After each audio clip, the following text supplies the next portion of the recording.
Hello everyone, I hope you are doing fine. So आज के topic पे हम डिस्कस करेंगे कुछ इम्पोर्टेंट पॉइंट्स। पहला जो पॉइंट है वो है कि इंट्राडे ट्रेडिंग के लिए दो चीज़ें जानना बहुत ज़रूरी हो जाती हैं। पहला होता है कि ब्रेक और कंटिन्यू। ये जो है प्रोग्रामिंग का टर्म है, लेकिन यही सेम मेथड आपके ट्रेडिंग पे भी जो आप एनालिसिस करते हो वो अप्लाई होता है। अगर ये दो चीज़ ब्रेक और कंटिन्यू आप नहीं समझते हो तो दिक्कत क्या आती है कि आप रिवर्सल जब ट्रेडिंग करने का टाइम होता है उस टाइम आप ब्रेकआउट करोगे, और ब्रेकआउट का टाइम होता है उस टाइम रिवर्सल करोगे, तो दोनों ही कंडीशन में नुकसान होगा। तो इस चीज़ को समझने के लिए मैं यहाँ पे आपको बताता हूँ कि जैसे कि आप देखते हो प्राइस एकदम से स्लो चढ़ा रहा है, लेकिन अचानक से इस तरीके से चढ़ता है, फिर इस तरीके से गिर रहा है। ओके, इस तरीके से गिर रहा है, फिर हल्का सा ऊपर जाता है, फिर गिरने लगता है। तो ये जो सिनेरियो है, तो यहाँ पे आप इसमें एक दो फेसेस है, एक तो कंटिन्यूशन है, एक ब्रेकआउट है।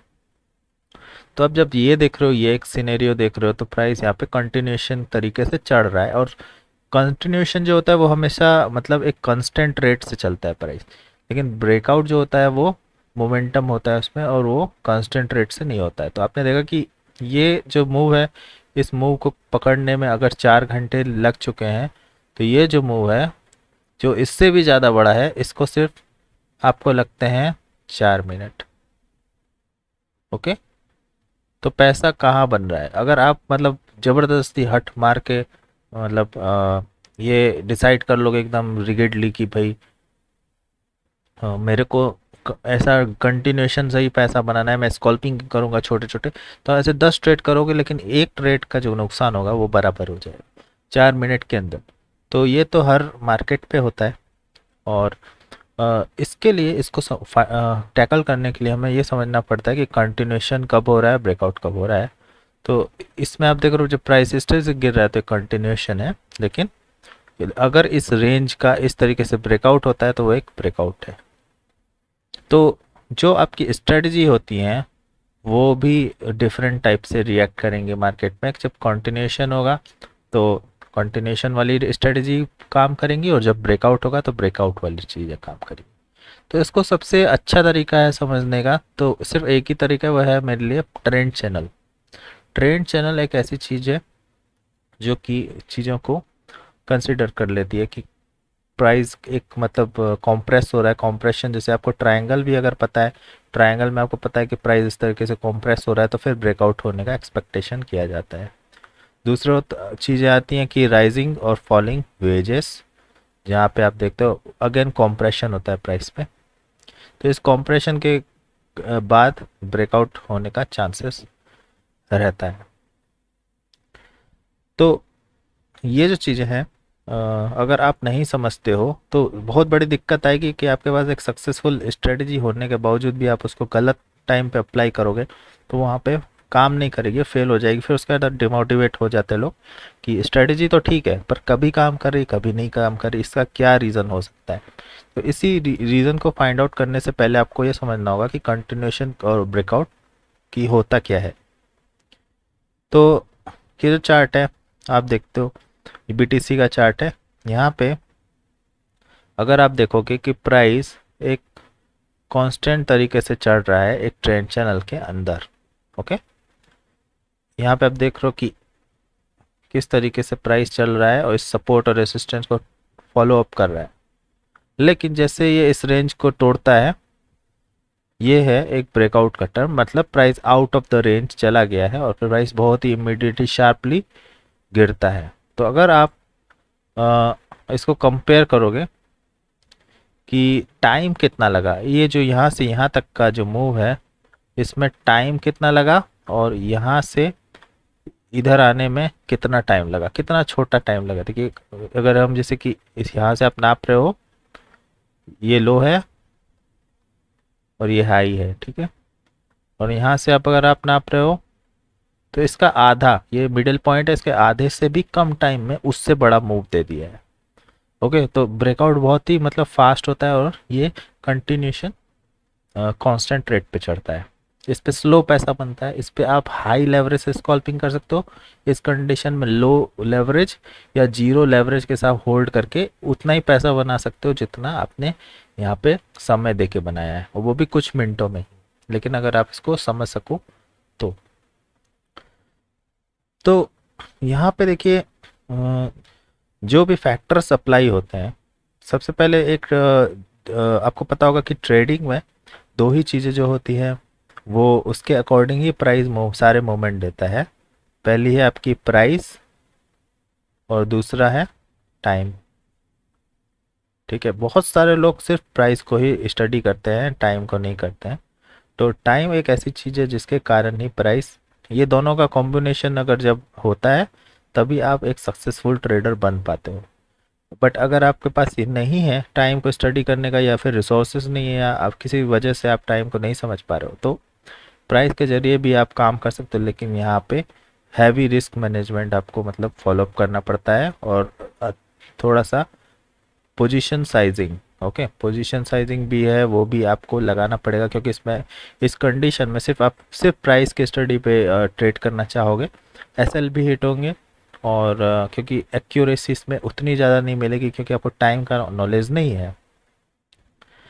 तो इस कंडीशन पे प्राइस और टाइम दोनों को जब हम मिलाते हैं तब जाके एक सपोर्ट और रेसिस्टेंस जो डिराइव होता है, फिर वहाँ पे इस टाइप के आपको रेसिस्टेंस मिलना पॉसिबल है। जैसे ये वाले रेसिस्टेंस यहाँ पे प्राइस टच करके आप इसके प्राइस के इसके ऊपर क्लोज भी नहीं होता है, वहाँ से एकदम शार्पली फॉल हो जाता है।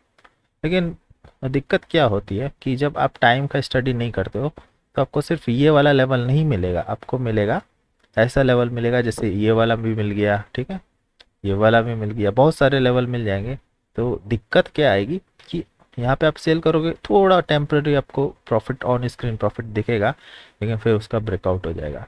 फिर यहाँ पे आप देखोगे प्राइस आपके लेवल से गिरा, लेकिन फिर उसका ब्रेकआउट हो जाता है। तो इस कंडीशन में आप थोड़ा सा डिमोटिवेट हो जाओगे कि एक्चुअली काम तो कर रही चीज़ें, लेकिन मैं वहाँ पे अगर होल्ड करता हूँ तो नुकसान में ही जाता हूँ हमेशा। तो इसका ये रीज़न है कि आप टाइम की स्टडी नहीं करते हो, जिसके कारण आपको ऐसे रेसिस्टेंस नहीं मिलेंगे, तो ऑफ कोर्स आप वहाँ होल्ड नहीं कर सकते। तो इस कंडीशन में आपको सिर्फ एक ही चांस होता है आपके पास कि इधर सेल किया इधर हट जाओ, स्कॉल्पिंग, मतलब इधर सेल किया इधर ही निकल जाओ, इधर सेल किया इधर ही निकल जाओ, ठीक है। क्योंकि आपको ये इन्फॉर्मेशन नहीं है कि यही एक ऐसा लेवल है जो कि पूरा आपको बहुत बड़ा टारगेट देगा। अगर ये इन्फॉर्मेशन हो जाए तो आप बिना लेवरेज के भी, या high leverage like 125 time leverage लेके भी अपना पैसा जो है उसको ट्रिपल कर सकते हो आराम से कुछ ही मिनटों में। अभी हम बात करते हैं कि वो क्या ऐसे फैक्टर्स होते हैं जिसकी वजह से आप चीज़ों को और थोड़ा अच्छी तरीके से एनालिसिस कर सकते हो। तो यहाँ पे मैंने कुछ पोस्ट किया था कि कुछ ऐसी चीज़ें हैं जिसको आपको स्टडी करना चाहिए, वो है आपकी फिबोनाची, एंड्रयूस पिचफॉक,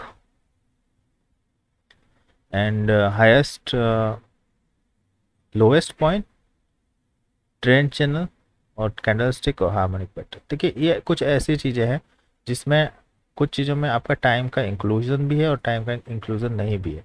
फिबोनाची जो है वो उसमें कई स्टैटिक लेवल निकालने के रूल्स हैं, जैसे कि आपको पता होगा retracement, extension, trend based extension, ये सारी चीज़ें। लेकिन इसमें टाइम भी है, मतलब आप फिबोनाची के जरिए आप टाइम जो टूल है उसके जरिए आप टाइम को भी एनालाइज कर सकते हो।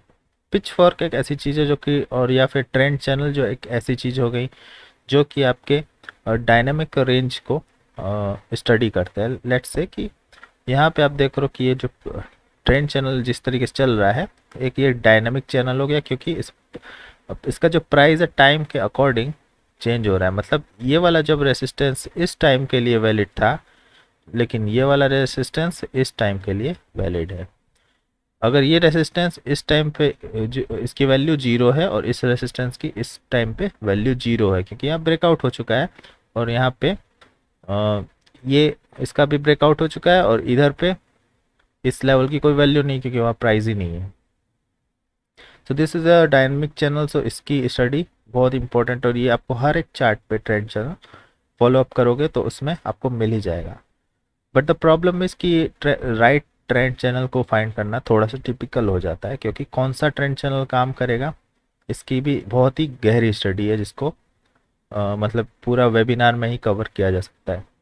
And candle stick is like कि जब आप देखते हो कि कोई पैटर्न्स वगैरह बन रहा है, तो वो एक तरीका होता है रिकॉग्नाइज करने का कि अगर हम श्योर नहीं है या फिर हम लर्निंग स्टेज पे हैं या फिर हमें शो शॉर्ट नहीं है कि ये ही रेसिस्टेंस काम करेगा, तो उधर आप थोड़ा सा वेट करके रिजेक्शन देख सकते हो कि समबडी सेलिंग या कुछ पैटर्न बन रहा है, जैसे यहाँ से इतना बड़ा विक बना हुआ है, तो इसका मतलब हैवी ऑर्डर सेल हुआ है।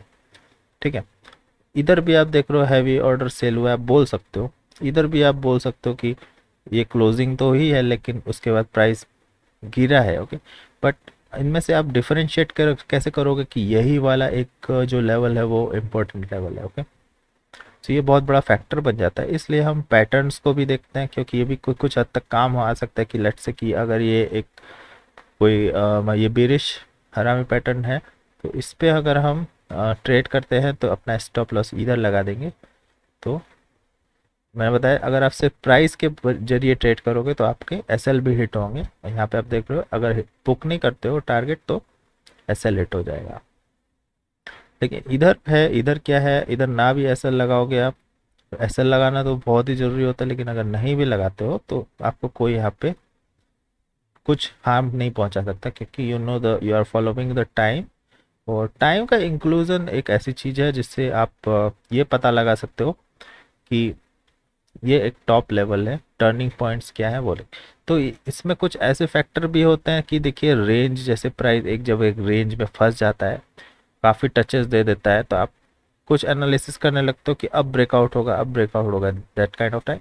तो अगर जितना ज़्यादा टचेस होता है उतना ज़्यादा स्ट्रेंथ जो होती है लेवल की वो बढ़ जाती है।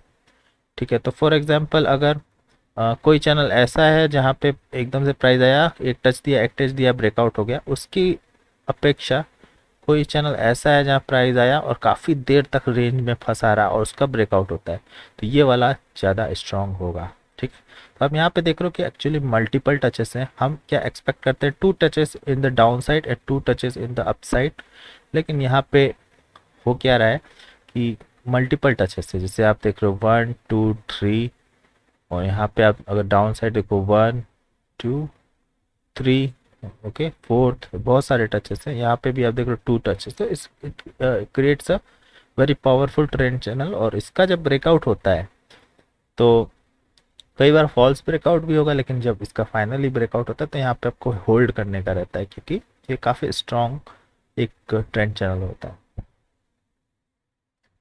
तो जो नेक्स्ट चीज़ें हैं वो आपकी पिचफोर्क पे इस लाइक अ फिबोनाची चैनल और उसका एक्सटेंशन।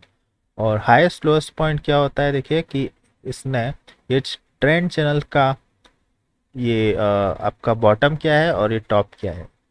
ठीक है, तो लेट्स से कि there is an extension of 1.618, so let's say कि you are taking this low and this high like this, and उसके बाद आप देख रहे हो कि प्राइस 38.2% से रिट्रेसमेंट हो रहा है, और ये कहाँ जा रहा है, ये जा रहा है आपका कहीं ऊपर लाइक 161.8% या फिर इस टाइप से। तो इस कंडीशन में भी आप एक्सपेक्ट कर सकते हो कि ये एक टर्निंग पॉइंट हो सकता है। Here you are using the help of this Fibonacci. तो फिबोनाची से भी ए वेव्स को कैलकुलेट किया जा सकता है, जैसे इलियट वेव्स है। और अनदर एग्जांपल अगर हो सकता है कि let's say you have, you know that you have 5 waves like A B C D E, okay, so you are note कि यहाँ पे A B बन चुका है, C बन चुका है, D बन चुका है, E, ओके। तो ये इसका इस टाइप से भी आप देख सकते हो कि इस तरीके से अगर कुछ वेव्स का इसमें कोई रिलेशन बैठ रहा है, जो भी हो रहा है टर्निंग पॉइंट्स में, जब डायनामिक चैनल में आप देख रहे हो कि ये टॉप क्यों काम कर रहा है, okay? उसके रीज़न को पता लगाने के लिए कुछ टूल्स मैंने आपको बताए हुए हैं, वो इसमें लिस्ट में है। अब हार्मोनिक पैटर्न थोड़ा एडवांस हो जाता है, जिसमें कि एक्चुअली बहुत सारी स्विंग्स का, मल्टीपल स्विंग्स का कैलकुलेशन होता है, इंक्लूडिंग टाइम और रेशियोस में मेज़र किया जाता है उसको, और उसके ब्रेकआउट्स वगैरह भी देखे जाते हैं। लेकिन यहाँ पे तो फिलहाल कोई हार्मोनिक पैटर्न्स नहीं है, सिंपल एक रेंज में प्राइस ट्रेंड चैनल पे प्राइस चल रहा है।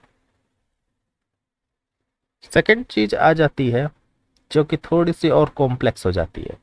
ओके, इन टॉप्स और बॉटम्स टर्निंग पॉइंट्स को पता लगाने के लिए, तो इस टर्निंग पॉइंट्स को पता लगाने के लिए लोग किस हद तक जा सकते हैं उसमें, अगर इससे भी हम थोड़ा आगे जाएं, ये जो पॉइंट्स हैं इनसे भी आगे हम जाएं, तो इसमें आते हैं angles.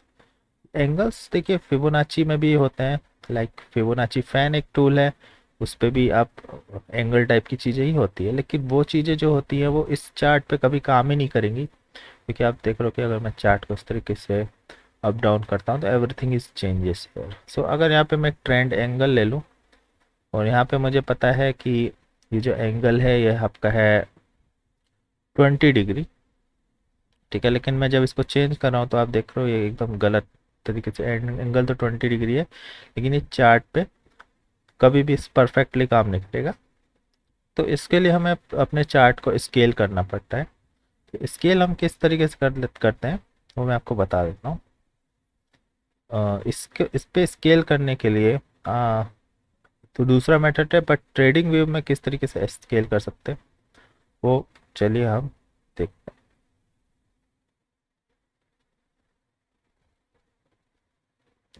So I'll open the browser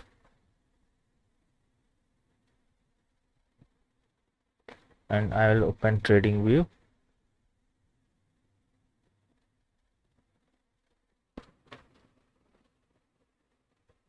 यहाँ पे हम कोई चार्ट ले लेते हैं, लेट्स से निफ्टी ले लेते हैं, इस kind of popular here showing. तो यहाँ पे निफ्टी का चार्ट ले लिया और यहाँ से हम आएंगे 1 मिनट के चार्ट पे।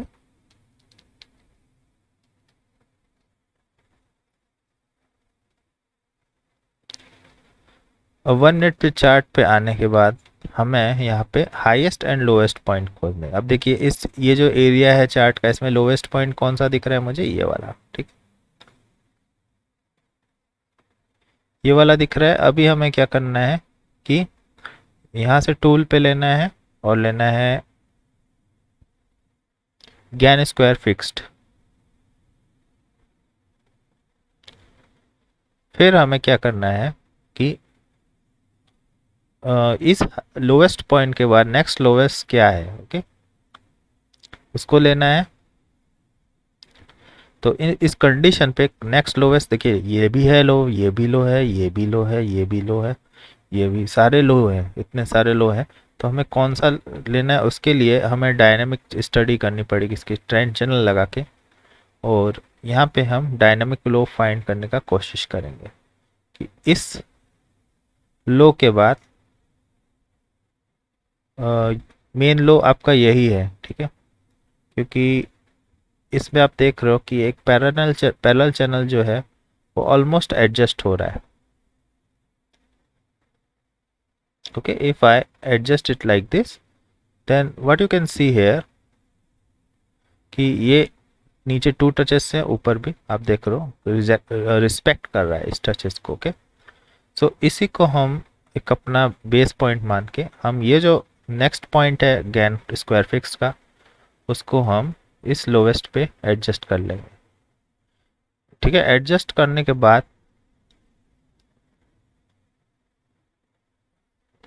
ये आप जो लाइन देख रहे हो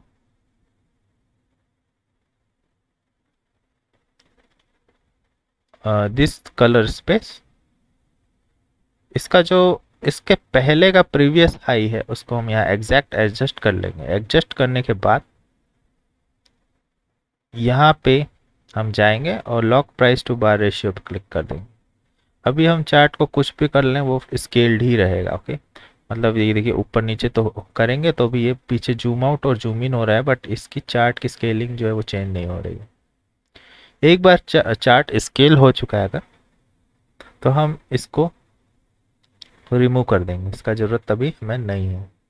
तो ये स्केल चार्ट पे हम जब एंगल्स का स्टडी करेंगे, कोई भी आपका जो एंगल्स रिलेटेड स्टडी है वो यहाँ पे सेम रहेगा। फॉर एग्जांपल यहाँ पे अगर हम ट्रेंड का एंगल लगाएं, तो हमें जब ये पता कि 15 डिग्री का एंगल है तो ये फिर 15 डिग्री ही रहेगा। एक मतलब पेपर की तरह हो गया, जैसे पेपर में आप एक चित्र आपने बना दिया, फिर वो चेंज नहीं होगा। ओके, सो इस एंगल के बारे में once I had a discussion with very very intelligent trader who was also a trainer and podcast भी करता है वो। तो he actually told me that there are two angles which are like 67 degrees and 112 113 के आसपास। उस पे कुछ एनालिसिस जो है, जो कि फोरेक्स मार्केट में बैठता है, वो उस पे काफ़ी अच्छा स्टडी हुआ था। तो ये जो चीज़ है, इस पे किस तरीके का स्टडी वो डिपेंड करता है, वो इन टॉपिक्स से रिलेटेड ही है, इससे कभी भी हटके नहीं है, कुछ भी एक्स्ट्रा नहीं है जो कि इसमें एक्सप्लेन नहीं किया गया हो। लेकिन स्केल करने के बाद हम यहाँ पे दो चीज़ों का ध्यान रखेंगे, 67 degree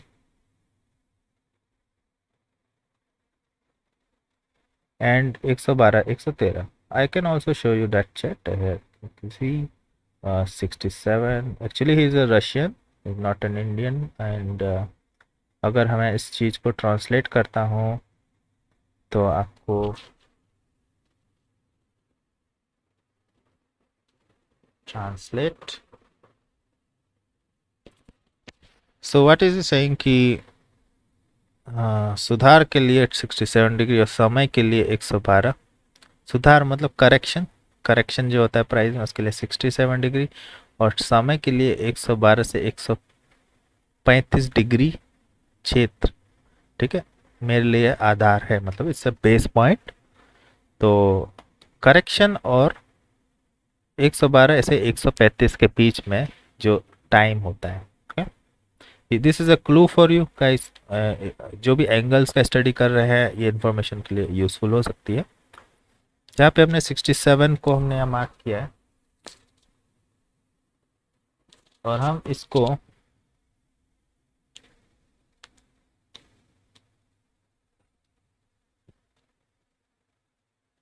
as a base point रखेंगे, और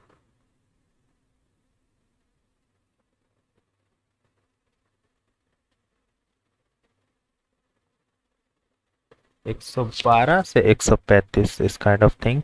तो इस ट्रेंड, इस लाइन के एंगल से बहुत सारी चीज़ें डेराइव हो सकती हैं। वो हो सकता है पिचफोर्क, फिबोनाची चैनल, या फिर आपके ट्रेंड पैरेलल चैनल भी डिराइव हो सकते हैं। Okay, so the thing is, the thing can be many things like, आप अगर देख रहे हो कि आपको कभी इस चीज़ का ब्रेकआउट मिल रहा है तो क्या होता है, या फिर इसका सपोर्ट मिल रहा है तो क्या होता है। So first of all this is a very scaled chart, and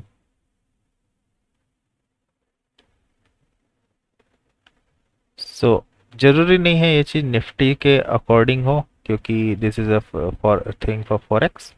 और निफ्टी पे आपको क्या दिखता है कि market is kind of very, 1 minute chart जो है वहाँ पे उतना ज़्यादा वोलेटाइल नहीं रहता है,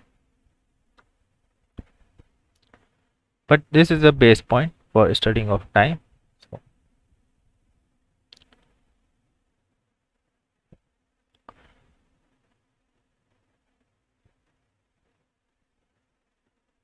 currently it's not matching anywhere for me।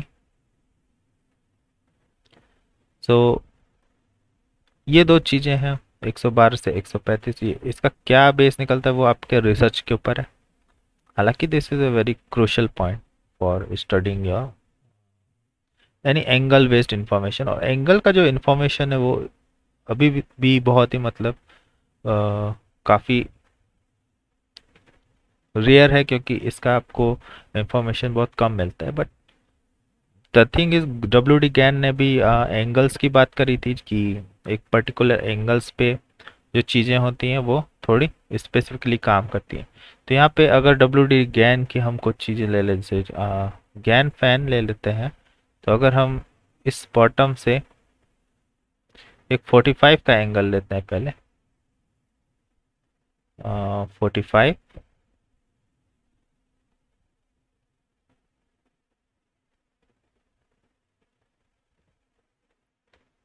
और इसको हम यहाँ से इस बॉटम पे रखते हैं। ठीक है, इसको हम अभी डिलीट कर देते हैं। ओके, सो अभी हमने इसको 45 पे एग्जैक्टली रखा हुआ है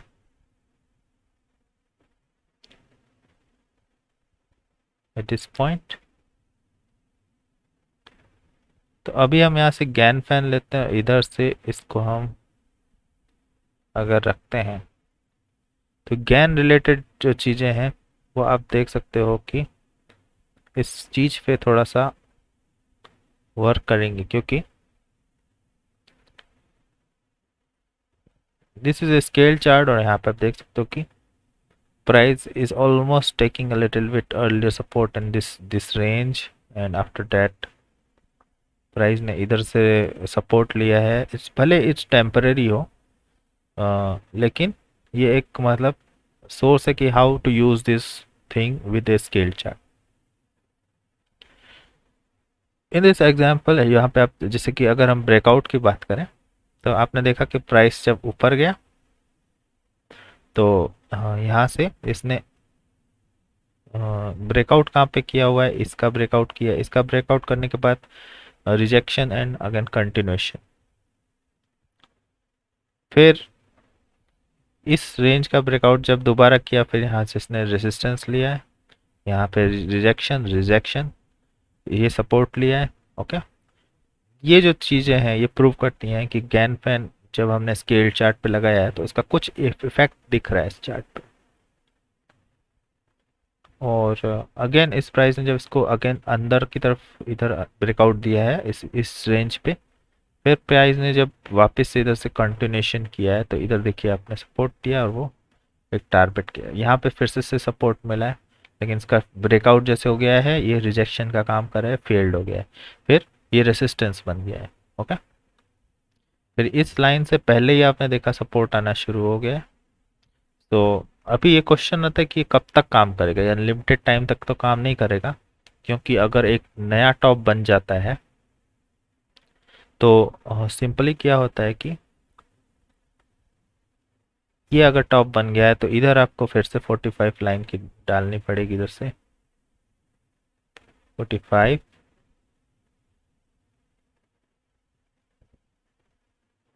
एंड आफ्टर दैट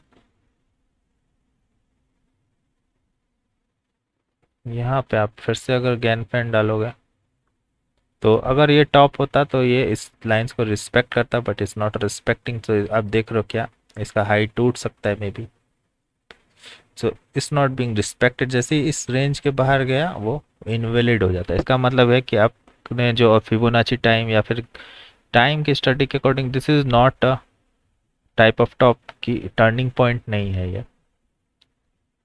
तो अगर इधर हम इस बॉटम पे यहाँ पे एंगल दोबारा से लगाते हैं 45 का,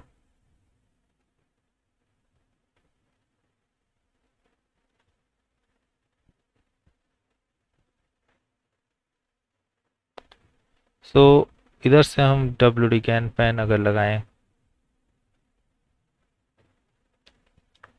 तो इधर क्या देखते हो, इधर आप फिर से एक काम कर रहे हैं, और let me adjust it a little bit, this the point. Okay, तो इधर भी आप देख सकते हो कि ये एग्जैक्टली ये थोड़ा सा आगे बढ़ने के बाद इसका सपोर्ट लिया, फिर इसका जब ब्रेकआउट दिया है ये रेसिस्टेंस बन गया, ये सपोर्ट का काम किया है। ओके, इस सपोर्ट का काम करने के बाद जब इसका फिर से ब्रेकआउट हुआ है इधर, मतलब एक लिमिट तक इसने यहाँ पे सपोर्ट की काम करने की कोशिश की, लेकिन जब ब्रेकआउट हो गया, क्लोजिंग अंदर हो गई है, तो यहाँ पे फिर रिजेक्शन आया एग्जैक्ट इस पॉइंट से, ये सपोर्ट का काम किया। ओके, उसके बाद आपने देखा ये जब रिजेक्शन हुआ तो इधर प्राइस जब आया वो ये रेसिस्टेंस का काम किया है। प्राइस अभी कंटिन्यूएशन पे है, अगर प्राइस गिरता है तो ये सपोर्ट का काम कर सकता है। तो this is just a basic information on the time and it's secrets, मतलब जो कि थोड़े से पजल होते हैं इसमें, कि डायनामिक चैनल्स पे किस तरीके से आप अगर एंगल बेस्ड स्टडी करना चाहते हो तो उसके लिए आपको स्केल करना बहुत ज़रूरी होता है चार्ट। अगर यही चीज़ मैं अनस्केल्ड चार्ट पे काम करूं, फॉर एग्जांपल इसको मैं locks price to bar ratio को हटा देता हूं, और अभी अगर ये चार्ट आप देख रहे हो स्केल तो ठीक है, लेकिन जब ये लगाया गया है तब ये स्केल है। अभी देखिए रेसिस्टेंस जो है, ये रेसिस्टेंस वैसे का तैसा है, लेकिन अगर आप इस चार्ट को स्केल नहीं करते, आपको एंगल ही नहीं पता लगता, और मान लीजिए मेरे इस पोजीशन पे है चार्ट, यहाँ पे मैं कुछ भी 45 ड्रॉ करूँ वो गलत एंगल निकलेगा टोटली। और उसके बाद मैं अगर गैन पेन यहाँ लगाऊंगा तो इधर क्या दिख रहा है आपको कि उतना एक्यूरेसी इधर वो नहीं दिख रहा है, मतलब ये देखिए सपोर्ट पहले से ही आ गया या फिर रिजेक्शन, एग्जैक्ट चीज़ वो नहीं मिलेगा आपको। और थोड़े बहुत लेवल गड़बड़ाएंगे तो आप फिर से बहुत सारे लोग बोलते हैं कि ये चीज़ें काम नहीं करती। इसका ये रीज़न है कि आप स्केल नहीं किया है आपने चार्ट। तो ये 45 जो लाइन है देखिए अभी ऐसी है, ये गलत है लाइन, जबकि ऐसी 45 लाइन है ही नहीं। इस पे आप लगाओगे अगर तो ये रेसिस्टेंस उस टाइम काम कर रहा था, अभी नहीं कर रहा है। इसका ये रीज़न है कि ये चार्ट स्केल ही नहीं है और ये गलत लगा हुआ है। तो आई hope you learn in this video कि आपको एंगल बेस्ड अगर स्टडी करना है तो डब्ल्यू डी गैन की जो स्टडी है या फिर फिबोनाची रेशियो की स्टडी है, बहुत सारी चीज़ें हैं, या फिर जो ये एंगल मैंने बताए थे 67 एंड 120 112 टू 135, अगर इसकी स्टडी है तो इसके लिए सबसे पहला काम आप करिए चार्ट को स्केल। उसके बाद आप जो भी करना है आपको स्टडी वो एंगल बेस्ड स्टडी कर सकते हैं। बाकी पैरेलल चैनल जो है या फिर इस और भी चीज़ें हैं, उसके लिए आपको ये करने की ज़रूरत नहीं है, क्योंकि वो चीज़ें तो आप एडजस्ट कर सकते हो। लेकिन जिनको पैरेलल चैनल में भी एंगल लगाना है, लेकिन उनको भी स्केल करना पड़ेगा। So I hope this video was useful. Thanks for listening.